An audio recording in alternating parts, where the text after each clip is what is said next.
Hello everyone, Eric Watson here, freelance writer, player of games, writer of words, recorder of videos, and a tabletop role-playing aficionado. Welcome to the Thursday edition of my bi-weekly behind-the-scenes DM-only live stream, Crafting the Deep, which I build, write, and prepare for our next session of Call from the Deep. If you're playing characters Gottwald, Mox, Savra, or Toril, this stream is not meant for you to be full of spoilers. The rest of you are always welcome, though. We stream our D&D sessions live on YouTube every Friday. You can join our official Discord server with the invite link into the description below. If you'd like to support the channel, as always, please check out patreon.com/RogueWatson. For our campaign, we use Roll20 for streaming.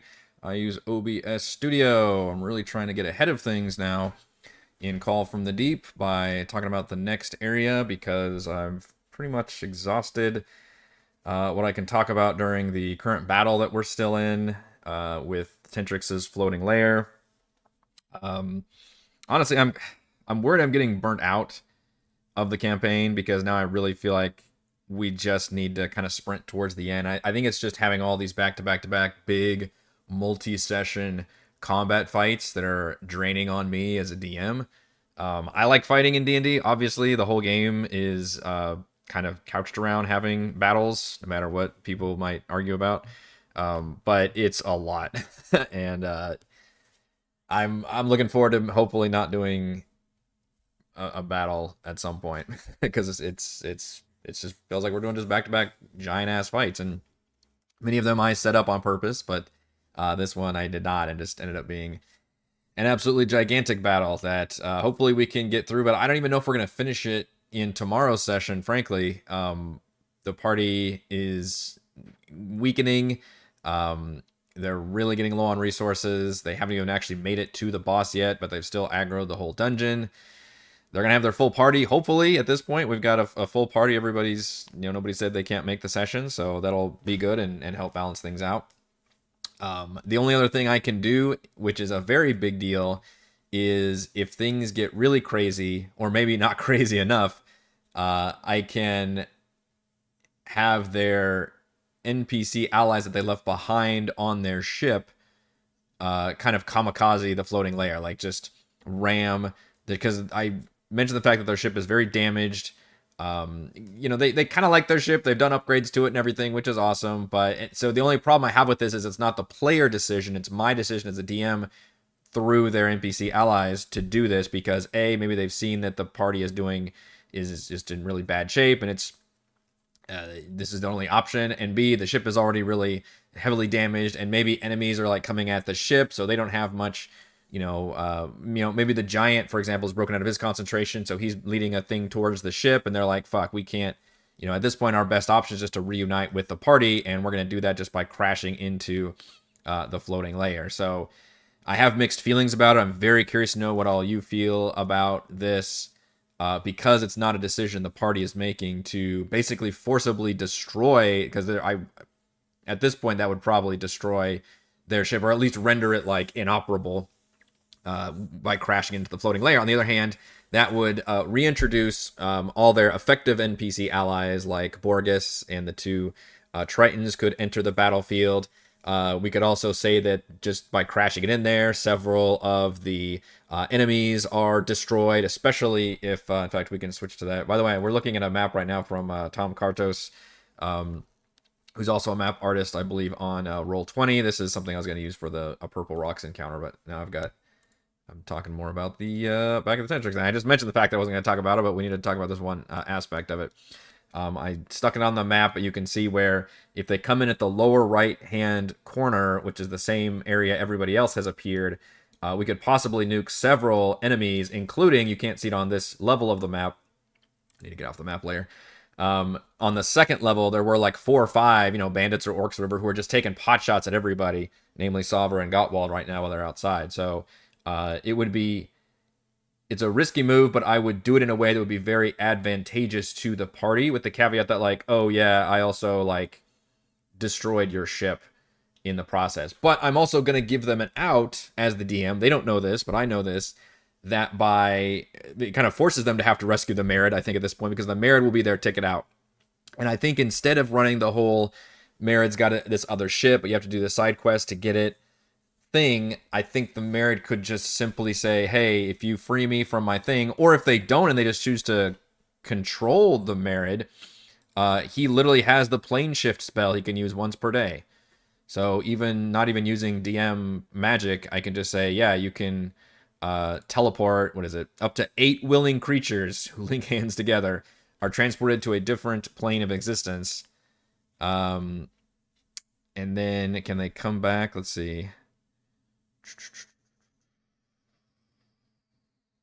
Back to well, okay. Well, I assume if you can teleport a different plane of existence, then you can teleport anywhere back to the material plane. So okay. So technically plane shift you would have to teleport to, an elemental plane or something. So I guess I am going to use a little bit of DM magic here. I'm going to maybe replace plane shift with like just not dimension door. What's the name of the spell? There's a spell you can use to actually teleport people, I think. Or maybe you're creating a portal system or something. But anyway, this is the process that I would use to teleport everybody to where they need to go, which is going to be done via a cutscene, either when they are interrogating a dying Tentrix, or if they manage to grab his whalebone idol. For example, his body has like been blasted off into the sea or something. Then the DM needs a backup plan. The backup plan is his, the players would loot his office, presumably, and they would be a Kraken statue that if they touch it, they would get this same like triggering cutscene, which is of this psychic force, either blasting the party for touching the statue or blasting Tentrix to kill him, because they've seen that happen before where they've interviewed somebody who was a Kraken Society member, and then the Kraken can just psychically kill you basically from afar. But this time, because of maybe the power involved here or something, they can kind of follow that psychic signature back through this, kind of first person soaring cutscene, and then it ends up at Purple Rocks. So that's how they know, and they can learn the location, which is very, very far away. Would take them, even by boat, probably weeks of travel.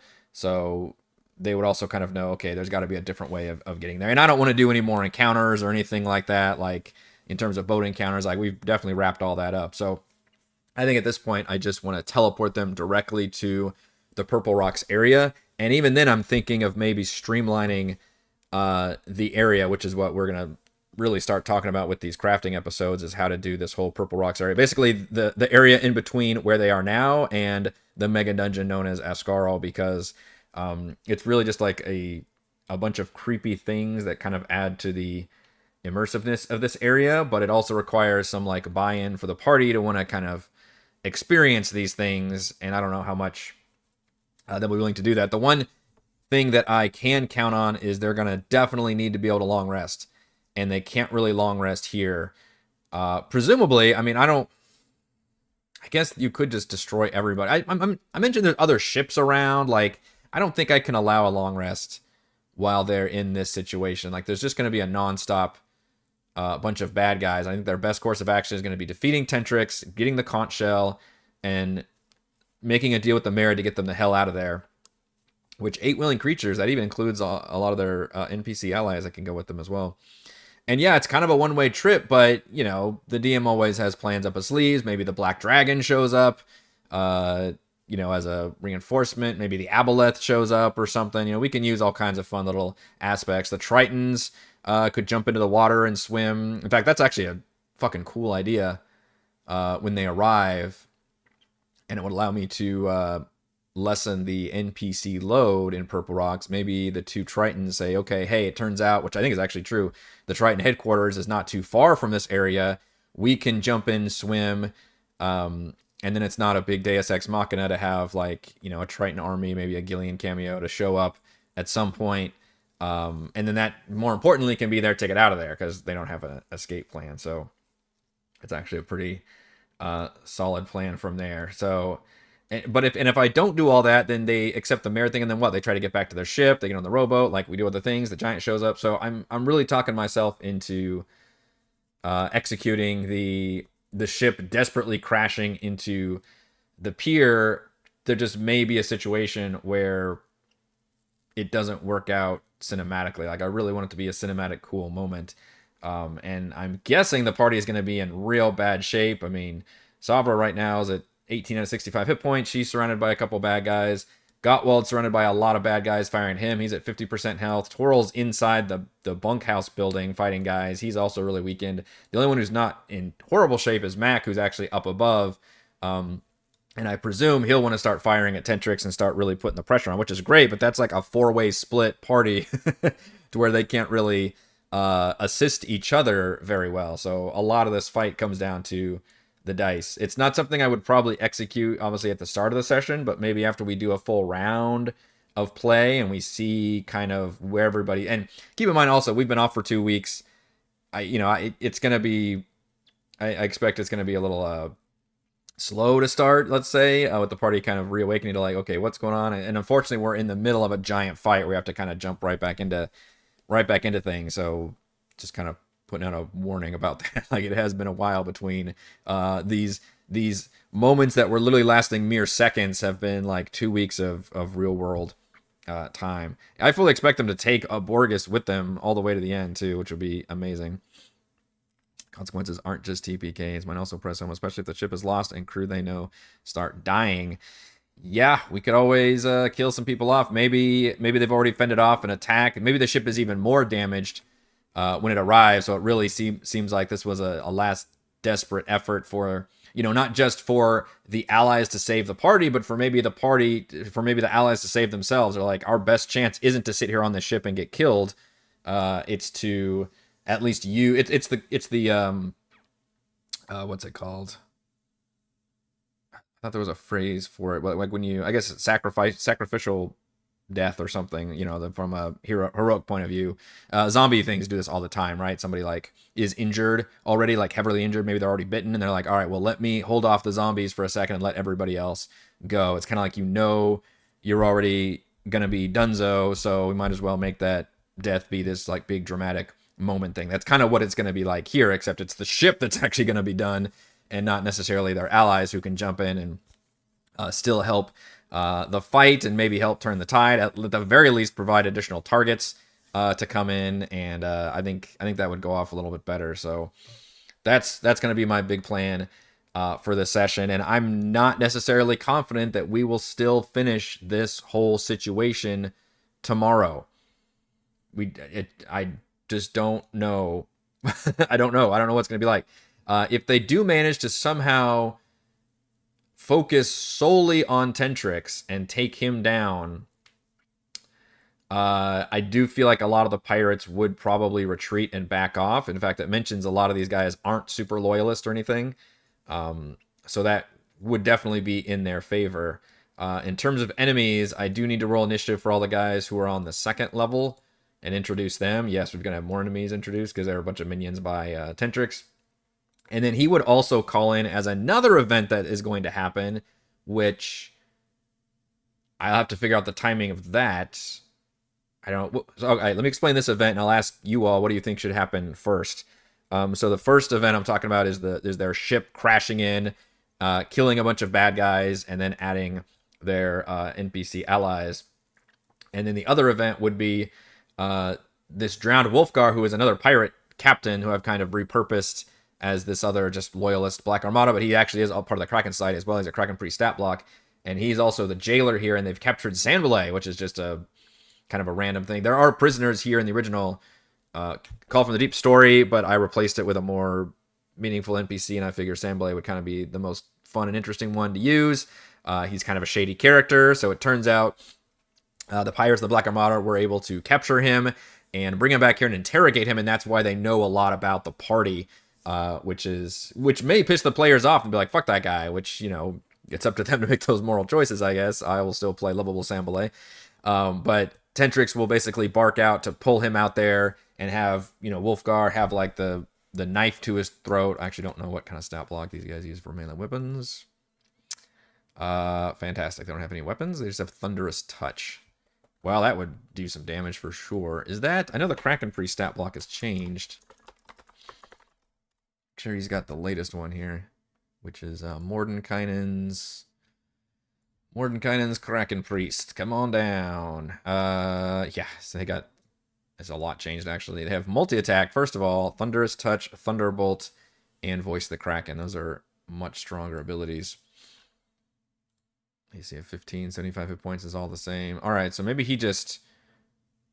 It seems like it's less threatening if you don't have a weapon, but maybe he's just like, he's got his hands are like vibrating with energy or cackling with, it's not electricity. So thunder, I know it's a misnomer. When you hear thunder damage, you feel like, oh, it's like it's electric thing. It's because it's lightning and thunder, but it's not. Like lightning damage, electricity. Thunder is sound. It's sound damage. I don't know how fucking you do that with a touch. It's like vibrations or something, I guess.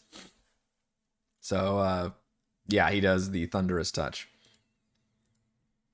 Let's add multi-attack. Makes 2 thunderous touch or thunderbolt attacks. So we need to add the thunderbolt attack as well, which I think is the same. 5d10 damage plus 5. So let's add thunderbolts. Every enemy needs a range attack. They just do. Well, maybe not like your lowest level enemies, but I feel like everybody should have something they can fall back on for range attack purposes. This is a ranged spell attack. Reach of 60 feet, which is interesting. So you can still use it in melee without penalty. Plus 5 to hit. Isn't that good at this level? 1 target does 2, not 210, 2d10. Lightning and 2d10 thunder. That is a proper lightning bolt. And the target is not prone. Which, as I mentioned, is actually not great for doing range attacks on, but okay. Sonic Boom Shockwave, yeah. That's right, it's what is it, Guile from Street Fighter? Sonic Boom. Okay, so... that catches him up. Yeah, so the Kraken Priest got a buff at some point. Ember's Black Tentacles still has... I won't use Call Water Call Lightning, because Tentrix already using that. So that introduces another mini-boss on top of all that as well, which is very tricky, too. He would spend his turns just, like, killing Sambale, which I think he can just do. If he's got him... Sambale will be restrained, so he would have advantage, and Sambale has an 11 AC, so more than likely, one round, which the players might not realize, but Drown Wolfgar can do. Let's just see what it looks like when he does two hits. And that's actually not a... okay, well, if I roll a 1 and a 2, which of course I would, that actually would not hit. That would be with advantage, technically, also, because those are 2. So the second one with advantage... okay, it's a 23. My God. I rolled a 1, 2, and a 3. I needed that advantage on that second hit. Jesus. 34 thunder damage. Holy shit. That one hit almost kills Sambale. That would be more dramatic, though, if it didn't actually fully kill him, though. And really, like, stepped up to the fact. And Sambale's a spellcaster. Like, he's probably... I guess he'd have to be bound and gagged, because spellcasters can still do... oh, let's see, what can he do? Do they have to gag him, or can they just bind his hands? Let's see, if he can do Scorching Ray, Verbal, and Somatic. Somatic is the hands, right? So I think if he's bound his hands, he still can't do anything. Magic Missile is Somatic, Color Spray, Charm Person. Minor Illusion is not verbal, but it is somatic. Ray of Frost. Okay. So if you bind his hands, he can't do anything. But I want him to speak. Obviously, that's what I'm trying to get at. Like, I want him to be able to speak. So they don't have to gag him, but they can bind his hands. You don't have to pull your punches. I know. Yeah, even in crafting, I can't roll worse shit. Hey.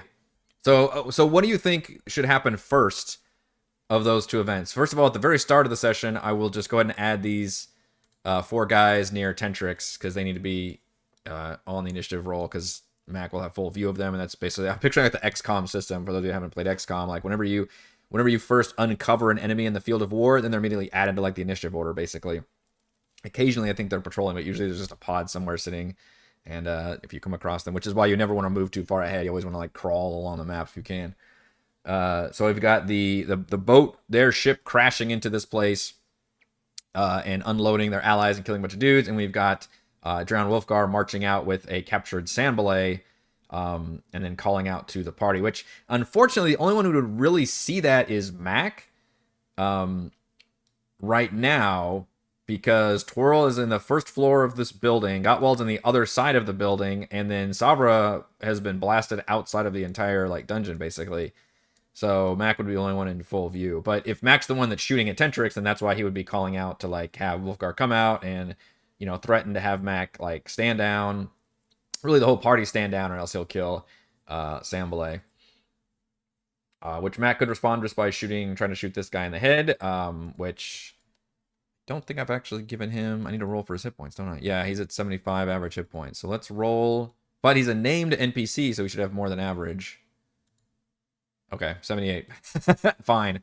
I don't want to give him a shit ton like I did Scummer and Tentrix necessarily, but that is going to be more hit points than Matt can take out in a single turn. I am pretty confident of that, even with his multi-attacking sharpshooter. I think he could do 40 or 50 damage or something. So that's pretty good, but not quite enough. But if you do attack him, then maybe he would, you know, dramatically drop Sandbalay to the floor and then do his Thunderbolt attacks on Max. So we could definitely work with that as well. But yeah, I am not afraid to kill any of the party's NPCs. Obviously, downing the party would be something I could do here because they're in a situation where I mean, death is always on the table, but like, you know, it's not like bad guys are going to eat them or something. Like there is coming back from this, I guess, if things go incredibly bad. But that's also why I want to spawn in that ship to try to maybe turn the table a little bit. Mac challenge accepted. Yeah. But you know, the other thing that would help in their favor is that a lot of these guys would retreat when things are going bad. I've done that before when an enemy gets really weakened and they would retreat. Scummer would... I haven't really introduced the fact that Scummer's in direct control from Tentrix, so I may play him like the Starscream of the group and have him just like fucking run away at the first sign of trouble and have like zero loyalty to Tentrix. It turns out he's really like, you know, scheming and all that. So I may not introduce the whole like control gem thing and just make him more of somebody who wants to escape and possibly survive this whole ordeal, and being not a loyal member of the Kraken Society. And most of the pirates aren't. I Drowned Wolfgar is, so he would fight to the death. He might be the only one that actually fights to the death besides Tentrix. Every other pirate would prefer to live, I think. And then if we don't get to any of the powder stuff on the first level, the gnomish swashbuckler lady who's got the cool, you know, crossbow bolt and all the powder kegs, that's fine. You know, that was all there for a whole nother avenue for the party to possibly exploit but also battle. She's also not very loyal, so unless the party ends up like, you know, really doing some explosive things or like rocking everything, he can even maybe call to her, but I don't see the need to introduce yet another mini boss situation thing when I've already got all this other stuff going on. And the other thing is we have a colossal octopus that I could introduce once. The triggering mechanism for this that I was thinking of was once the party makes it officially to, and unfortunately I say the party, but that could mean, you know, just Mac or somebody, could make it to as far as Tentrix's ship. Once they step foot on the ship and we're like getting close to doing actual melee combat, then Tentrix can maybe like, I don't know, cut off one of his tentacles, drop into the water, like something dramatic, probably take like a full action maybe, or like wait to the start of the round as like a layer action. And then summons this colossal octopus out of the deep, and that also really turns the tide. But again, do I need to turn the tide like again, or the party's already like nearly death, and now I'm, you know, adding all these other elements? That's kind of in my back pocket as something that, you know, I was originally going to introduce as part of this big boss fight, but now like the boss fight has just become the entire aggro dungeon, so it may end up being just way too fucking much. So that's also something I'm weighing the pros and cons against, I guess, with in terms of the pacing and the time management and just the balance level of the party and what they can do. Because, like I said, Tentrix hasn't even been touched yet, and I've got other elements that I'm introducing in this battle. The one thing I probably won't allow at this point is to try to disengage from the battle and remain here in the hopes of getting like a short rest or something. given that they still have a lot of minions available, and Tentrix has his homunculus being able to spot for call lightning, so they're getting zapped. So and I think the party probably knows that. They're probably feeling the pressure. You should be very afraid of killing Borgus. We will revolt. I mean, everything's on the table. Everything's on the table. I don't want to kill Borgus either. He's got good AC and he's been a solid. There's always that one NPC that I introduce that the party likes. Only one out of maybe 10 or a dozen or something. For a recurring like party member NPC, there's like one of them who like the dice favors. The personality goes over well. They're just like genuine. They're they're just helpful and all that. So that is Borgus's role, and he'll be willing to go with the party, as far as they want, really. And in fact, if he survives all this and they end up doing the teleport spell, which again is I think the only way that they're going to be able to get up to Purple Rocks, we could have the Tritons take off to warn their people and have them come, but then Borgus could just accompany the party as just an extra NPC, like the one ally that kind of goes with them if they want, or he can remain behind somewhere. But the odds of him surviving, and maybe they would want Borgus to go with the Tritons and be like, look, this is for your own good. Like, you need to go with them because we're about to get into some really nasty shit. But if they want to take him, they could. The odds of him surviving a mega dungeon are probably not great.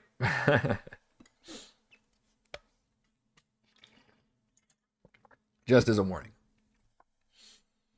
So I think once they get to the Purple Rocks region, I'm going to just combine the islands and the areas and just kind of condense everything a little bit. As much as I'm like, oh man, I can't wait to do like a more exploratory episode. I think it just makes sense to keep everything happening on like one island, and then maybe have just a number of scenes.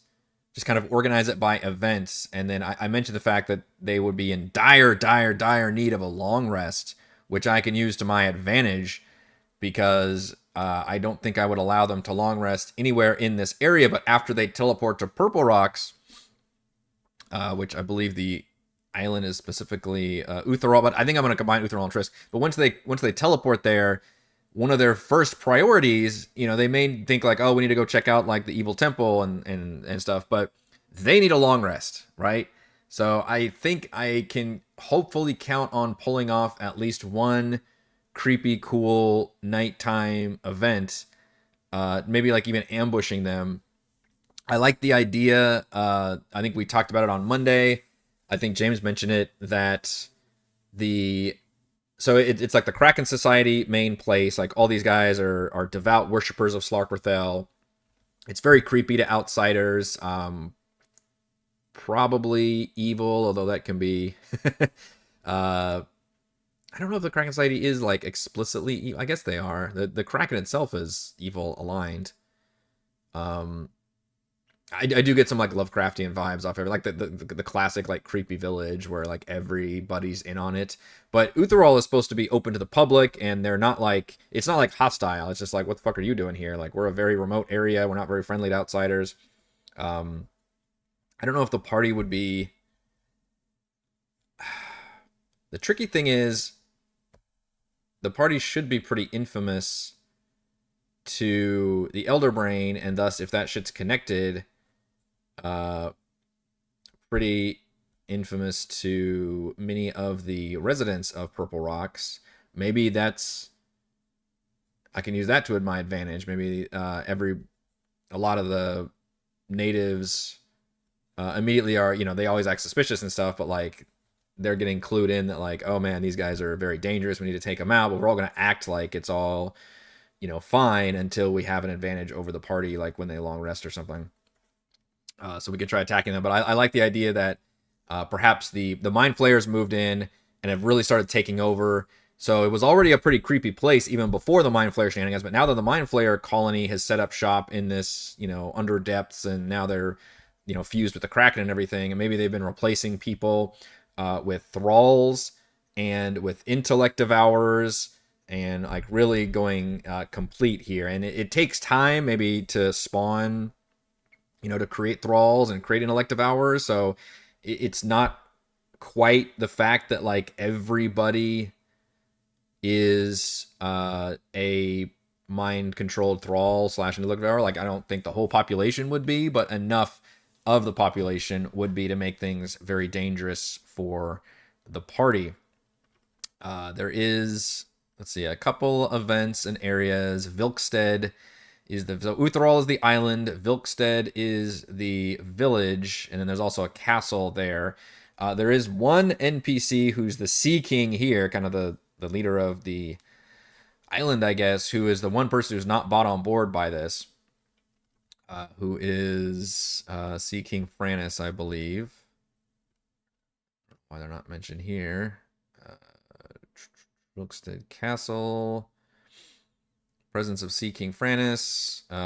Greets the characters, tells them they're welcome to stay in the guest longhouse for as long as they need. They're not permitted to leave the island. As he talks, the mind flayer from the previous room enters, causing Frannis to break out in a cold sweat. So Frannis is... It seems very weird and fakey that like the mind flayers wouldn't target the leadership first for intellect devourer purposes. Maybe it's really hard to grab.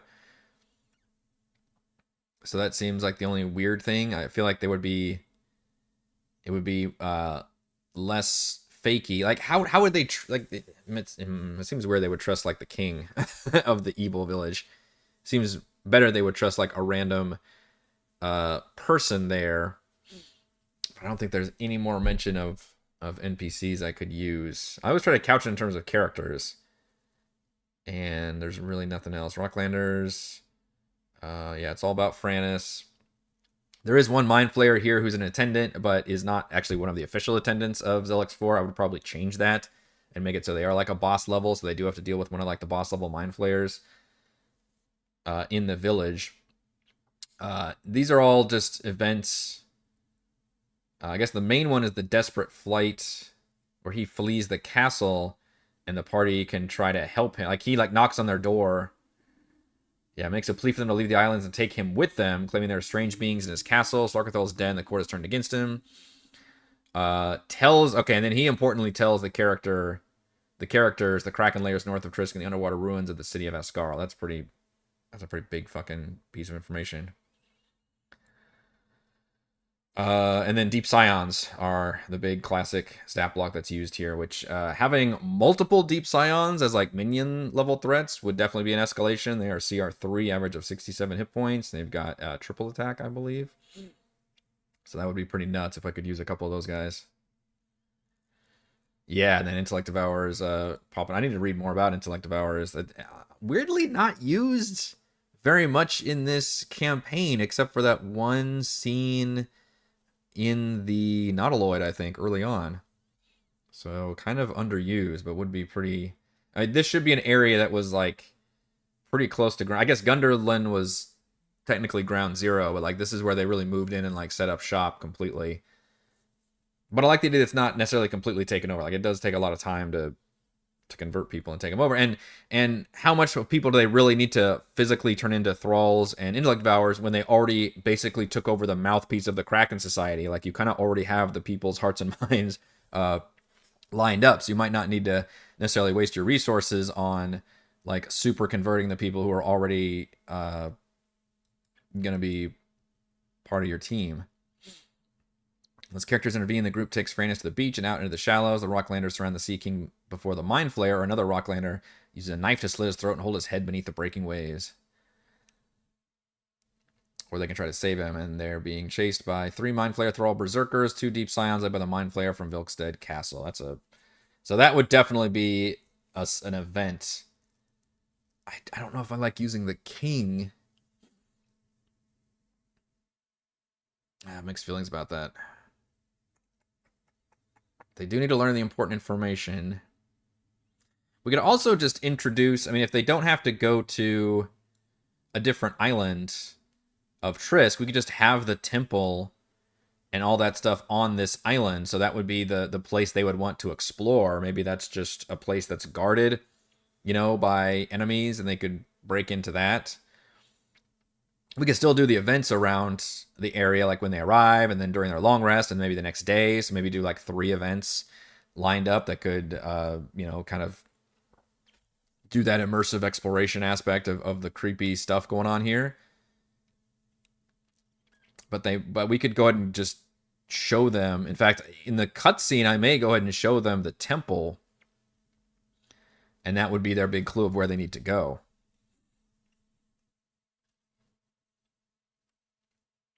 Because I like the idea of just kind of streamlining this process. Unlike Utheral, the island of Triss does not welcome visitors. Rocklanders of Triss are the most devout, include among their number a circle of Kraken priests known as the Elders, and a small group of sea spawn and deep scions who do not lair with Slarkrothel and Escarl. Characters who find themselves on Trisk are sure to witness the true horror of Slarkrothel worship. Mostly uninhabited, except for an encampment. Kraken priests commune directly with Slarkrothel when the stars align. We could just put this on the north side of the island. Land and sea are patrolled night and day by gangs of deep scions led by a Kraken priest who attempt to capture any intruders and take them to the Temple of Tentacles. Okay, so you can actually sneak around.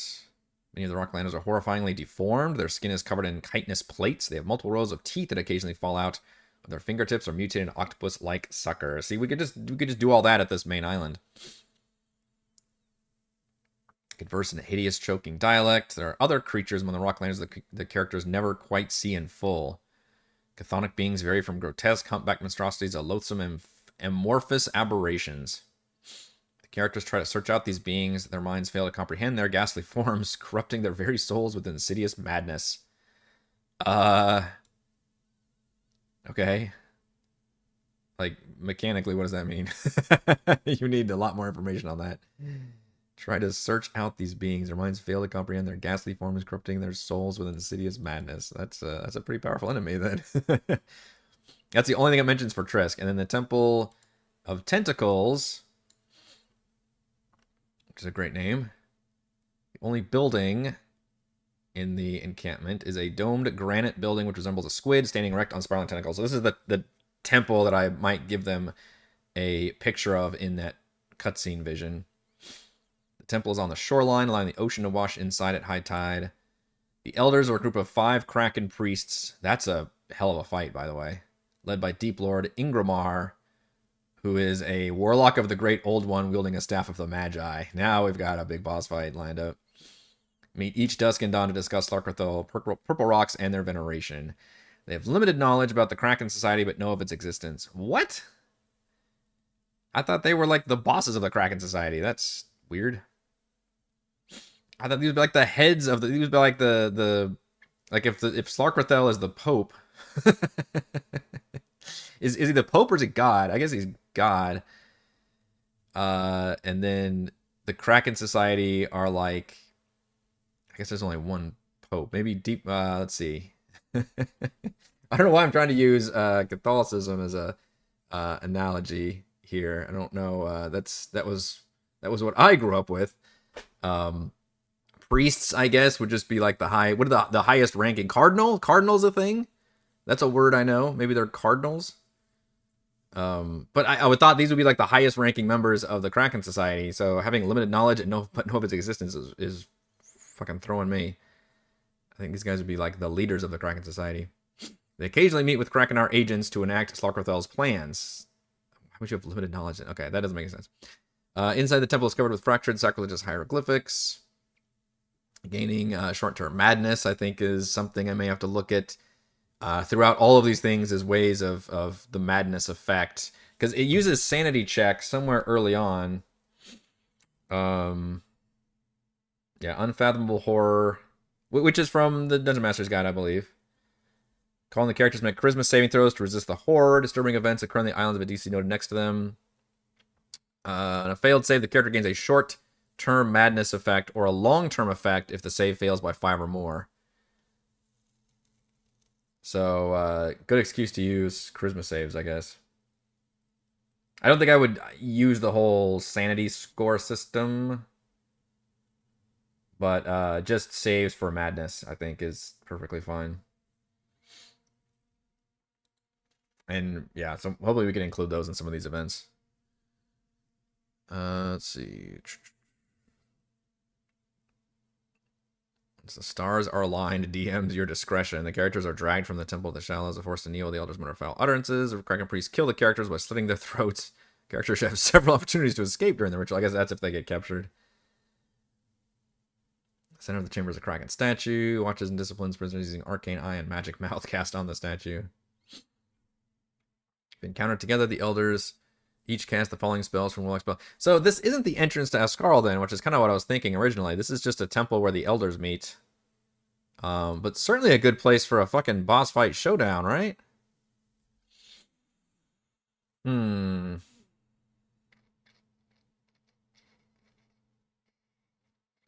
I'm not seeing this place actually used unless the party is specifically captured by the elders. So that's kind of interesting. I may have to change that. Okay, let's look at Northern Trisk. So this is, I believe, the entrance to Askarl. On the other side is a tower where the elders commune with Slarkrethel. Well, that's what I thought the temple was. Okay, maybe I have to change my cutscene then. The catacombs beneath the tower is a tunnel which leads directly to Askarl. From this yawning descent lurch debased miscreations whose ilk is not known in the material plane. These aberrations from the void between the stars are formed of the malignancy of Slarkrethel manifest and guard his sacred places. It's good stuff.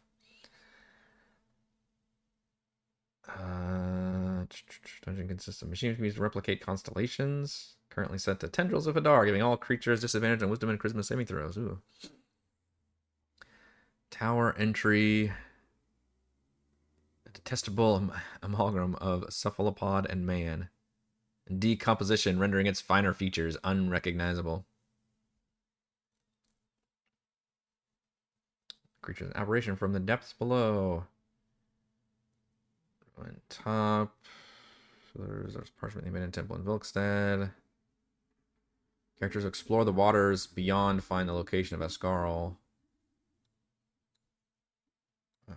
So where are you, P2? Okay. So you go downstairs from... Okay. Lower level, subterranean shrine. So do I not need to use the Temple of Tentacles at all? How can you give me a Temple of Tentacles and not expect me to use it? Unless you do a classic like video game maneuver thing where it's like, oh, well, this area is locked and then the head Kraken Priest has the key. Which I may end up doing if I want to force them into a Temple of Tentacles boss fight. Or maybe that's just one of the events I introduced to the party and see if they want to get involved, basically. I could, honestly, if I have that temple be a prominent location that the party can see, and they check it out, like maybe in the evening or the next day or something, and they see that the leader has that Staff of the Magi, that right there might be enough for them to, like, be involved. So, in other words, I turn it into, like, an optional encounter. It's like, hey, you can fight this nasty, but you can sneak on to... the ruins and explore up there if you want, but if you want to get the Staff of the Magi, you gotta fight this pretty nasty boss fight here. But that's a hell of a reward. Staff of the Magi is a nice fucking magic item. Legendary, one might say. Sorcerer, Warlock, or Wizard. 50 charges. Spell Absorption. Has a shit ton of spells, including Conjure Elemental, Fireball, Invisibility, Pass Wall, Telekinesis. Fuck. The kind of spells that would just break a dungeon. And then, yeah, break it and then try to teleport somewhere in another plane of existence. Insanity. Very cool. Very cool. Appropriate for like end level stuff too.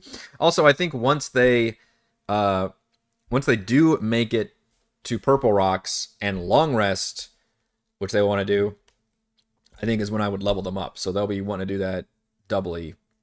So they can level up to 11, I think. And then I kind of mentioned where I don't know if I would level them again. Kind of depends on what the cadence and pacing is for the final dungeon. It's a very big dungeon, but, you know, we've done very big dungeons and to where they've only done like a part of it. So if that ends up being the thing, then I may not feel like I need to level them up again. Whereas if they end up doing a shit ton of things in that dungeon, then and needing a long rest at some point, then I could see leveling them up kind of right before, uh, probably pretty close before like a final battle would be. It was, yeah, the Staff of the Magi, #1 on the magic items. We've never seen it in the game, so it'd be very cool. So that alone might be worth using the temple for. So maybe we'll do the temple as just like an optional side thing. I'll need to make it very visible in Utheral. I'm also trying to organize in my head like what needs to be a battle map that I can prepare for this area, which is why it helps to divide everything up into these individual scenes. So I'll probably need a battle map for like them in a long resting in the longhouse thing, with kind of an outdoor area, so I can ambush them at some point would be pretty appropriate. I've got that cliff map from the Tom Cardos on Roll20. I think he's also on Patreon of the sacrifice, and I think there's a scene where they're like either they're throwing babies off the cliff or something creepy that's going on. So we can have some kind of ritual thing that they can witness there and either get in a fight or just check it out. But I'll have a map ready for that just in case. So a couple of those kind of scenes. And then the temple would be another scene where they're doing like a ritual, another creepy ritual. Basically, maybe they're sacrificing, somebody again, and it's all the Kraken priests together. Which again, that's a hell of a fight. Although if you can do something like throw a silence spell down, it'd be interesting fighting a bunch of spellcasters. I'd probably have to have a few other guard minions in the area, so it's not just pure spellcasters. But I think that's going to be the easiest way to organize all of this. And then it looks like this whole area is going to need a little bit of a map as well. Just called Northern Tryst, but I think these are just like the ruins that lead to Slarkerthon. I'm trying to figure out where the dudes all meet up. Probably the Subterranean Shrine, maybe, in P4. It's got statues psychically linked to the ochre jellies in the room. Any damage dealt to the oozes instead split between the statues. When the statues take damage, they cry like a struck animal. Statues of AC 17, 25 hit points, immune to some damage and resistance. Connection is broken if a statue is destroyed or targeted with a spell magic. That's a really cool idea. Essentially giving them like extra hit points, I guess. If the statue is destroyed, emits a hideous scream. Each creature within 30 feet of the statue must succeed a DC 10 Wisdom save or gain a random form of short-term madness. Yeah, I like that a lot. That's a cool idea. 5 starfish-shaped ochre jellies in the chamber. 1 in each of the 5 alcoves. Okay. Ochre jellies are not that hard, but 5 of them would be a giant pain in the ass for sure, especially in tight quarters. I like that a lot. What room is that? P4? Okay, that's the main room in here. Very nice. Where do they enter this area? I mean, P1 is the tower. Do they actually enter through the tower? And then, oh, I see. So it's all, this whole area is subterranean. Sorry, I know my overlay cuts off the map when I blow it up like that. So it looks like you enter via this crumbling tower. And then there's a secret door that goes down into the chamber. Is that right? And I'm going to go back up to P1. The lower levels of a crumbling tower jet up from the earth like a broken finger bone. The exterior of the structure has been lashed by the wind and rain, causing extensive damage. Tower entry. Okay, so lower level secret door, yeah. Boy, don't ever gate your main areas with secret doors, though. I think that's very dangerous. If your party doesn't find the secret door, what the fuck do you do? DC 16 intelligence check to find a secret door. Or what? They just turn around and then you spend another 2 sessions wandering around not knowing what you're supposed to do? Or I guess you could wait. You introduce something else, right? You would like, if they're smart, they would like, all right, well, let's wait for somebody to come in here, and then they can watch a Kraken priest go in there and push the stone or something. Okay, so the whole area is underground. Okay, I like that. I like that for a dungeon then. But when I'm doing the psychic cutscene, instead of, I don't want to throw the party off by having it. You'd think the giant squid temple would be their main seat of power, which it is. But actually, to get to the Slarkarthel lair, it's through this very nondescript tower in this kind of uninhabited part of uh, this village, which is interesting. So I don't know which one to show in my cutscene. I get like the because I'm wary that anything I highlight as a DM is gonna be of importance to the party, versus if I was just literally showing them a picture, then the most prominent thing in the picture would be that squid temple, and then they could make their own inference from that and be like, oh, well, this should be the main area. I could mention both sites, I guess, would be the most fair thing to do, or I could mention neither and just say like, hey, here's a village on Purple Rocks, and then once they get to the Purple Rocks, then they can start seeing these things, I guess. I still don't like the idea of the king. I may drop the whole castle and king thing. I don't know. It feels. I may just stick to like a simple village and just maybe there's just one random person in the village who is afraid. In fact, I can still use Frannis. I can still use the name. But maybe there's at least a few people who obviously are of this culture and of the Kraken sighting, worship Slarkarthel, but like lately they've seen things like get really darker and weirder, and there's been strange creatures around and mutations, and this person, instead of like just shrugging and thinking it's all okay, it is noticed like maybe even whole friends have gone missing. And I can even mention that Francis' backstory was like the brother maybe went to some temple and came back different or something. Maybe the temple or this tower is where they take people to do the intellect devouring. So I still need one important NPC who can give context to the party. I just don't think I will literally use like a king of this area, because that just doesn't make any sense. And I think I didn't want to use like the whole castle thing. I don't want to make this area that organized. Like I want to keep it way more rural and way more like small village thing, and just that creepy Lovecraftian vibe, and just have it be like there's one.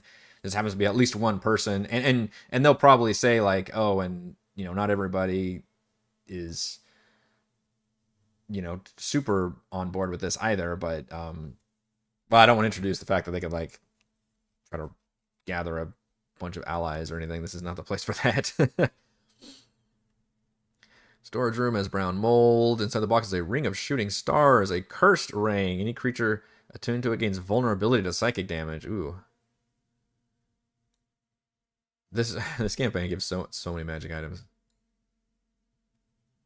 You can expend a charge to cast Fairy Fire, or 2 charges to create 1 to 4 3-foot diameter spheres of lightning. Wow. But vulnerability to psychic damage is not something you want when going into a Mind Flayer dungeon. Don't see a lot of cursed items in D&D, though. I respect it. Strong room. Each of 3 wheels rotates the crank position of the balls. Maybe to match different constellation patterns. Discard the star maps. Character stands machine when rotated. Nose machine is currently picking a constellation called Tendrils of Hadar. Rotated to form different constellations. Characters use the crank chains constellation doing so as the following effects. No constellation. The Shoggoth in area P9 loses its damage resistance. The altar in P4 stops glowing. Tendrils of Hadar. Creatures in the dungeon have disadvantage on wisdom critical savings there. The altar glows purple. Creatures in the dungeon have advantage on attack rolls and wisdom checks. The altar glows red. Or crown. Anything that touches the altar turns to solid gold. What? That's sort of random. If a non-magical object touches the altar, it turns to gold and loses all functionality. If a creature touches the altar, it must extend a DC 20 con save against being magically petrified. Creature being substantial gold and is restrained. It turns yellow. That's totally random. This is in P6, so there's wheels they can do to change the colors. Huh. It's an interesting idea. I don't know about the touching gold things, but I guess it's the altar. But like different things that can change sort of the overall like atmosphere of the dungeon into different debuffs and buffs and stuff. That part's interesting. Ursel. Whispering herself behind the canvas is Ursul's been driven insane by the Shoggoth, which guards the passage between Area P9 and Askarl. She's supposed to guard the entrance to the Sunken City, but the endless journey of the Shoggoth was too much for her to bear. What stat block is she? Just her own. Oh, Gladiator. Her madness manifests as near constant conversation between herself and some invisible being and a hatred of the color green. Okay.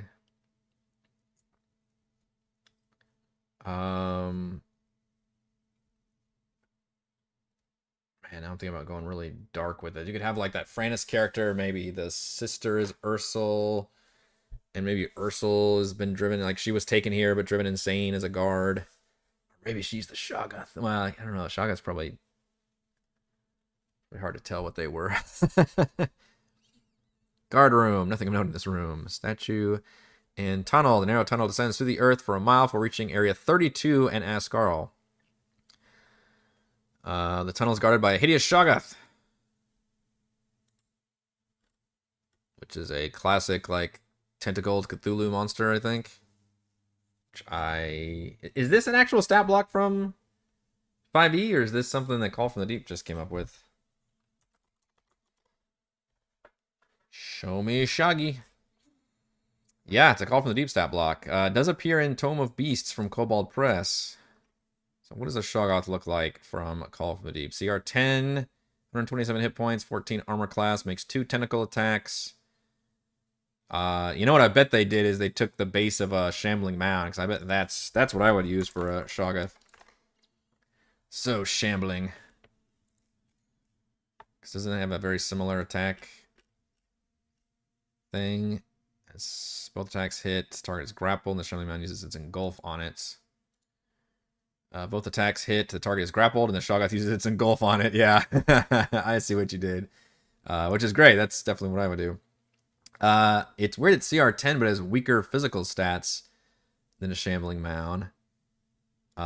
It does do more damage, though. Adds psychic damage to its attacks. It has a gaseous transformation. It transforms to acidic gas, reverts to its true form. So it can mist itself like a vampire. Huh. Seems odd. Also has maddening wailing. Oh, fuck. It's got the gibbering mouther thing. Parties hate this one trick on enemies, and that's where they constantly have to make wisdom saves or be stun locked out of doing something. Oh, what a pain. Each creature starts from within 20 feet and it can hear the wailing. Talk about, here's your chance to use a fucking silent spell. The other creature can't take reactions. On a 1 of 4, the creature does nothing. On a 5 or 6, creature takes no actions or bonus actions. Uses all its movement in randomly direction. Or 7 or 8, the creature makes a melee attack against a randomly determined creature in its reach, or does nothing but can't make such an attack. Jeez. Oh, wow. And then Unfathomable Form. When a creature that can see the Shoggoth starts its turn within 30 feet, it must succeed on a DC 14 Charisma save. Creature that fails its save is driven insane by the nightmarish form of the Shoggoth and suffers a short-term madness effect. That's fantastic. I feel like that... Yeah, I guess that should just be an effect and not an action if it's just nasty. Those are 2 effects, though, that basically happen just for the Shoggoth existing. So now I can see why it's kind of cranked up to be pretty difficult. Definitely a unique boss fight there. It's funny I just called it a Shoggoth. So that is the guard to... So that's basically the boss fight that they're designed. As the characters have discovered the entrance to Askarl, they should reach at least 10th level. Yeah, mine are going to be a level above that, which... that means they're going to be 2 levels above, I think, compared to... Because the game at this point says you should be 9th level, and then once you get to Askarl, you should be 10th. I'll be slightly jumping... I'll be more jumping the gun. They'll be 11th level.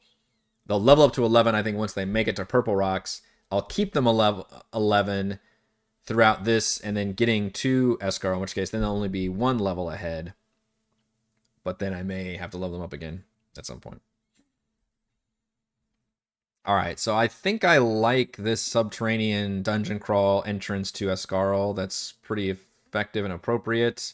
The crumbling tower is pretty thematic, so I need to make that a place that maybe they notice people being taken to, or they heard rumors that that's where people are being taken to. The public area where they still perform all their main Starkrothel stuff and the Kraken Society stuff is at that Temple of Tentacles, but this is where Unfortunately, it never did mention. It says that this is where they commune with Slarkrethel, a tower, but I didn't get that from the actual tower descriptions.